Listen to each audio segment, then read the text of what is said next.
Hi friends, welcome to Sunflower Hill. We have a goose that's hatched out some goslings, and you might think, hooray, that's exciting, and it is, but they're very dodgy parents. And not only that, the crows are hanging around waiting to make a meal out of these babies. So we're going up to just see if we can put them somewhere safer and see what needs to be done. It's kind of madness up here. There's various geese in various places. These guys seem to have taken over this bay of the shed. There's one goose nesting in the back there, and the others are performing this protective guard duty or something, I don't know. And then in here there's this one whose nest is in that corner there, but she's being chased away by these ones, by these big bullies. So what we're going to do, that one doesn't even have eggs. We're going to chase them out first off. Look at that, they're chasing her off her nest. And we're going to close this gate here. We're going to close this gate here and keep them out. So I'm going to hand over the phone to my son and see how we go.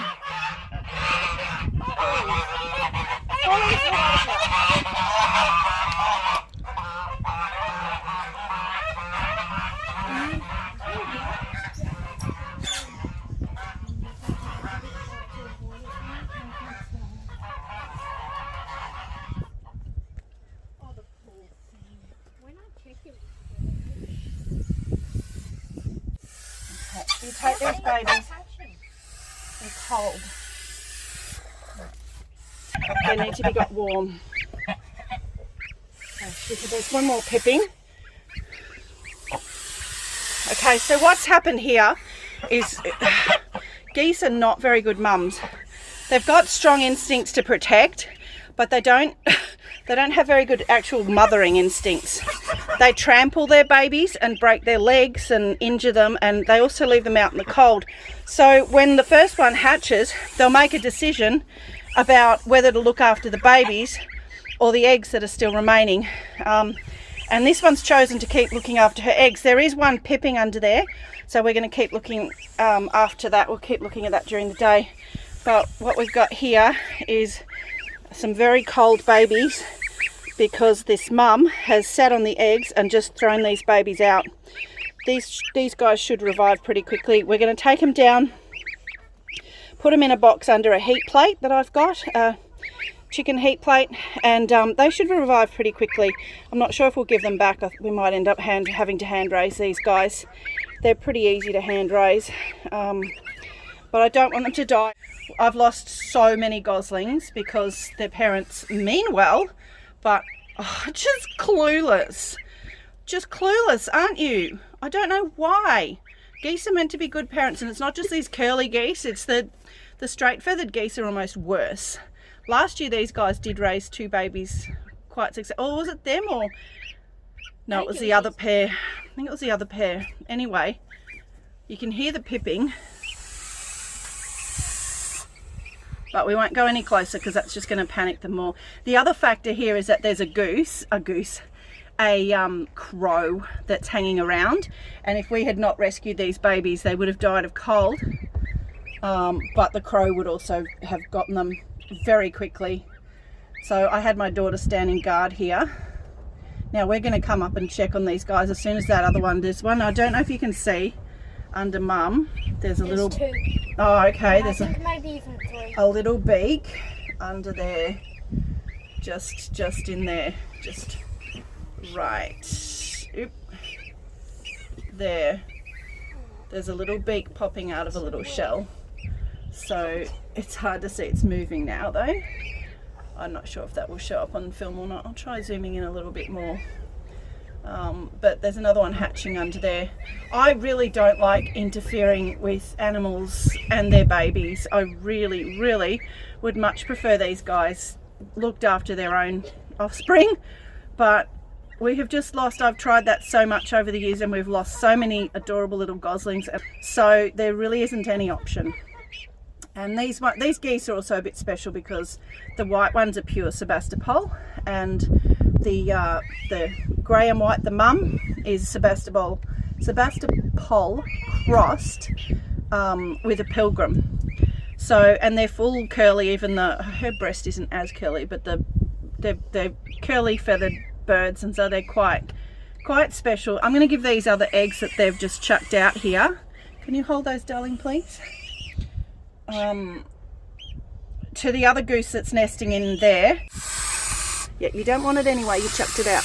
These eggs are a bit cold, but it's quite amazing how cold eggs will still hatch when they're really close. Alright guys, we're going to look after your babies. Okay. Alright, we're going to take these guys inside, put them under a heat plate and get them warmed up. This one's fine, but the one in there, the other ones are really cold. Alright, let's go, darling. I know. I have to cop a few bites here because otherwise she's going to damage the egg. So I'll just distract her and give her these eggs. I know, but here you go.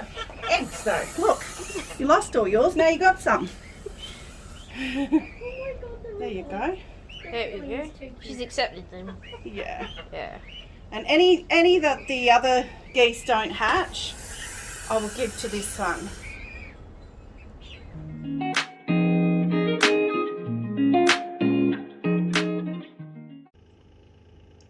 To get them warmed up quickly, and for the first day or two I'm going to put them in this incubator. So I'll just get that warmed up. It does take a little while to warm up an incubator. You obviously, this is not hatching. For hatching you need to follow a different process, and I will be putting out an incubation video at some point. There's just a lot to do, but that's where they're going to go for now. So this is not what you do to set up an incubator for actual incubation. You need to go through some other steps, but as soon as this reaches about 30 degrees, I'm going to put them in there and warm those little babies up.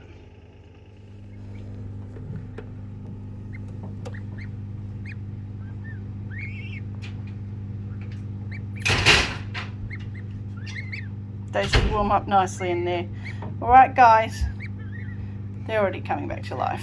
It's good to see. They were totally flat, those ones. Should I go and check on the other hatching eggs? Yeah, go check on the other eggs, yep. Yeah. Don't disturb them, but just check, okay? That's good. Thank you, darling. Just see if anyone else has hatched. It's about 20 minutes later and they're already looking so much better. Poor babies. They're lively. This one, I'll pick him up in a tick. They're lively and moving around. Amazing what being warm does. Hey, babies. Yeah. Hey, babies. Oh, poor little guys. Yeah.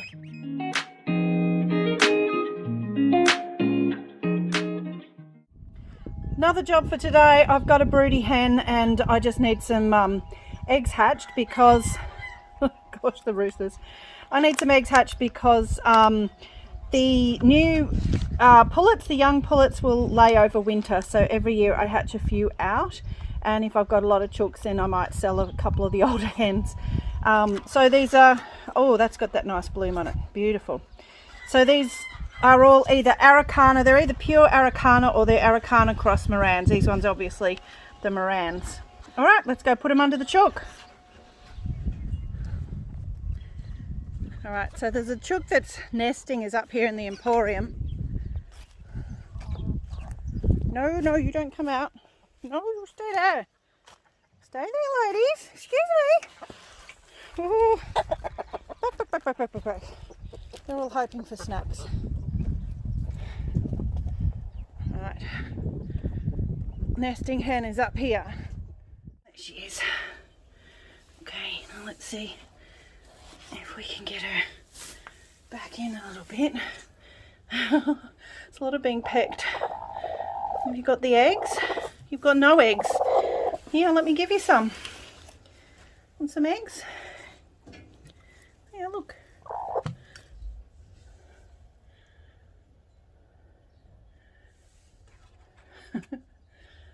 Eggs.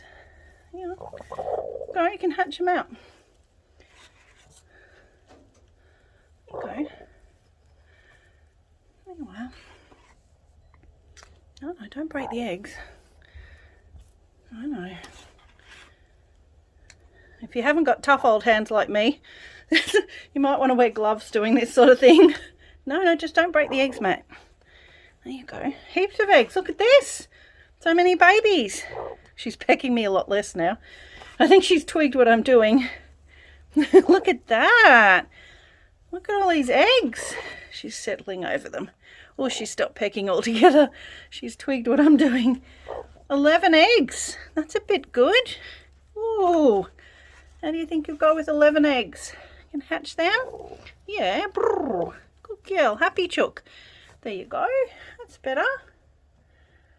No, she's very happy. That's adorable. Chooks are usually very good parents, very good mums. So I'm happy to let her hatch the eggs and raise them, and I will create a little border, a little boundary, a little cage around her so the other hens don't come and bother her. There's no good to be had by the other hens being allowed into her space now that she's got eggs, because they break eggs, they stand on them, they lay their own eggs, and so you don't know what's what. They, all incubate at different times. So I never have a broody hen just in with the other hens. She's chosen to brood here, and if I move her, she'll probably not brood anymore. So she has to stay here, but I'm going to put a cage around her, give her food and water in there, and let her have her babies in peace. They go into a weird sort of trance when they're broody. Kind of cute.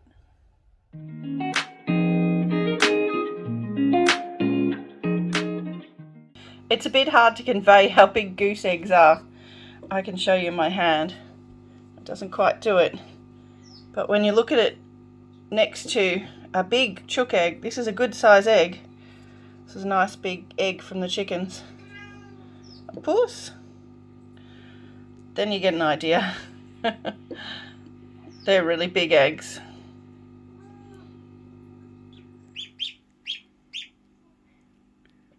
Oh. I went up to the nest, kidnapped the child, taunted them, got injured and left. They fought back.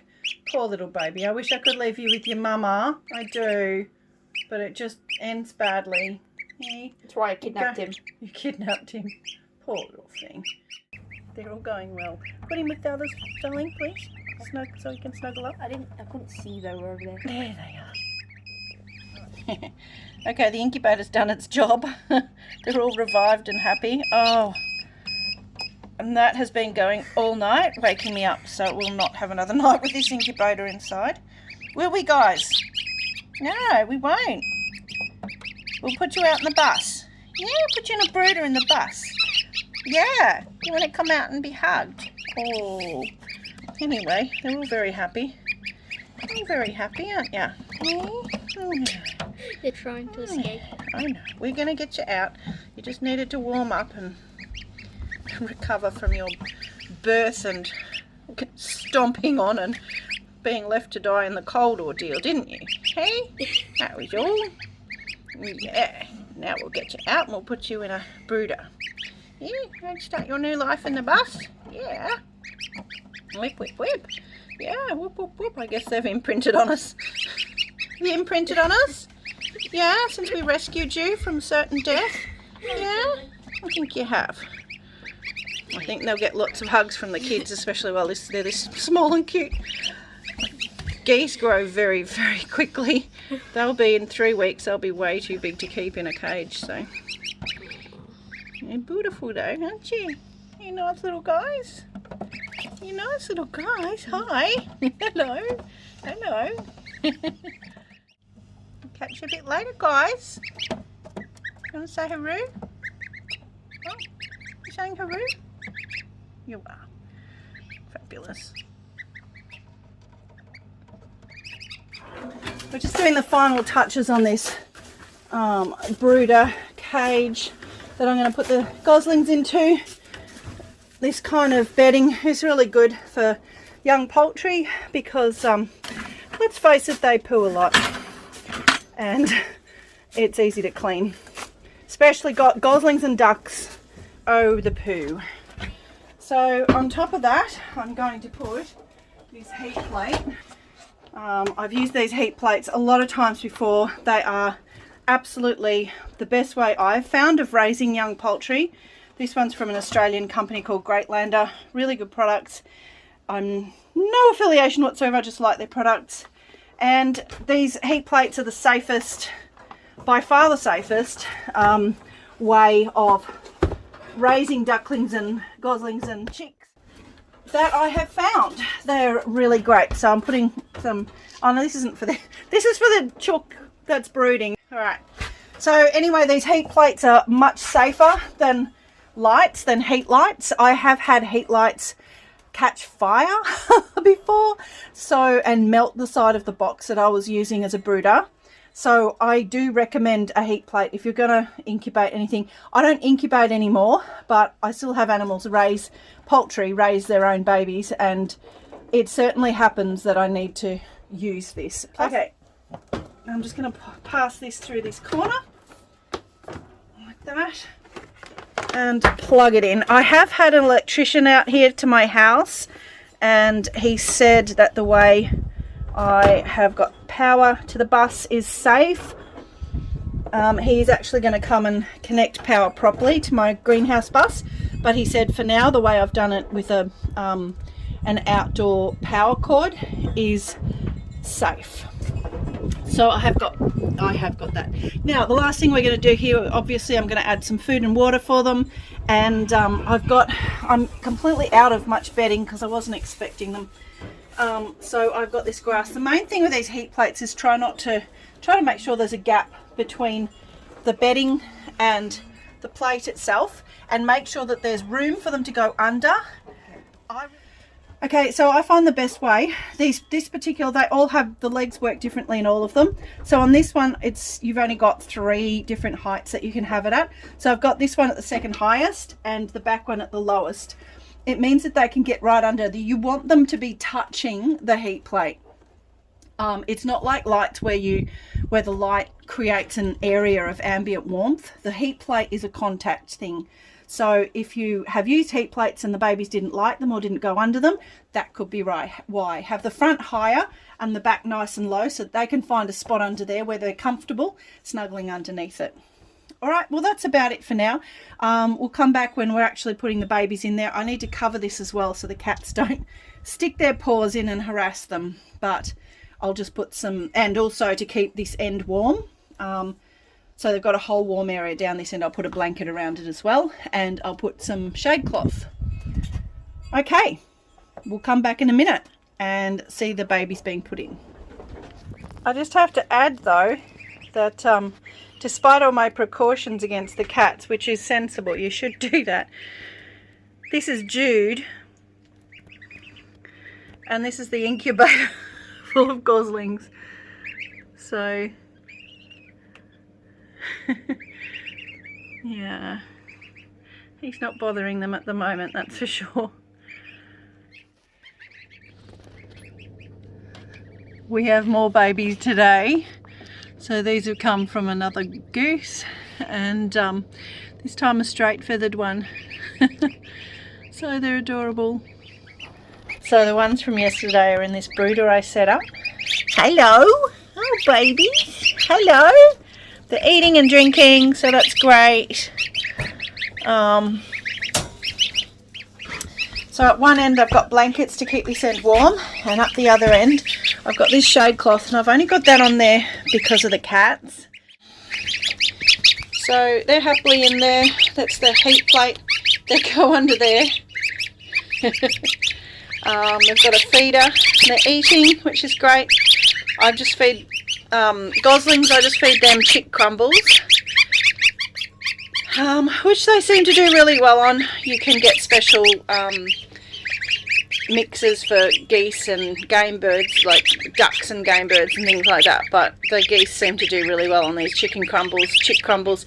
They'll get those for the first 3 or 4 weeks, and then, and you know, that I always put grass and greens in for geese because geese are vegetarian. The water, it's really important for if you're hand raising young poultry to make sure that they can't drown in their water. I've lost a lot of chicks that way, and you wouldn't think goslings or ducklings it would be a problem. And it's less of a problem, but when they're this little and they're not with their mum, they can get really cold if they get wet. As you can see, they absolutely love going in the water. This one's drinking. So they're chewing at the edges of the phone case here. So I make sure they can drink, but not get into it by putting these pebbles in, by putting little stones in. For chicks, little like chicken chicks, you have to be super careful because they really do drown quite surprisingly in their water. So this sort of setup is ideal for chicks, but it's also ideal for these guys who like to get in their water and make a mess.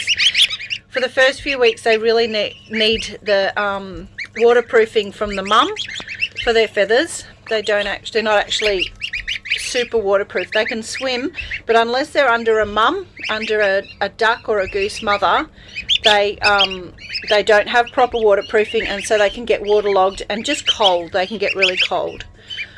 And geese are very, very much vegetarians, so they really, really like to have a bit of grass and some greens to pick at. So I'll just keep giving them fresh greens every day. And that's about it for this setup. It's pretty simple. Here they are, all 9 of them. Just a little update before we finish the video, and they're all very happy and very healthy. So 9 little babies. Hello guys.